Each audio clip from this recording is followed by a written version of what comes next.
Qur'aana haffazuun sadarkaa guddaa qaba.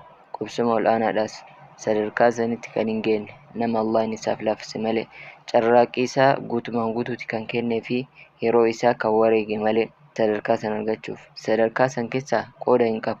Namni ceemu yookaan nuuf ammallee namni beellama hin guunne beeki. Namni musliimaa yoo qur'aana guutumaan guutuutti haffaze yookaan qur'aana irraa hamma wayii haffaze inni sadarkaa ol'aanaatti beera. Sadarkaa irraa gadi bu'uun hin barbaachifne takkii irraa deebi'uun hin barbaachifne beera. Hadiisa Abdallah bin Amr bin As irraa odeeffame keessatti rasuulli Rabbii sallallahu alaihi wasallam akkana jedhan. Guyyaa qiyaamaa nama qur'aana qara'uun akkana jedhan. Qur'aana qaraa'i sadarkaa fooqii jannataa keessa ol bahi isaan jedhan.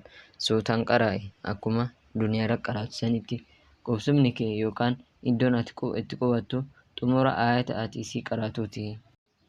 Qabxiileen qur'aana qaraa'uu irratti si qarqaaruu fi akka inni siif laafu taasisu irraa futuunuu kee musaafa tokkicha kee irratti yookaan kan dhuunfaa keetii irratti yeroo fi iddoo isaaf malu filachuu osoo qur'aana qaraa'uu yookaan immoo haffazuutti hin seenin duratti uddu'achuu akkaataan yookaan gosa qaraatii filatu qabdu keessaa kan suutaa yookaan murattila akkasuma mallee mutaanniyataa qabu.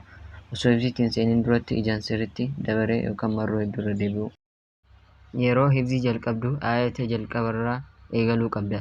Ammallee qoomaan irra deddeebitee qaraa'uu qabda.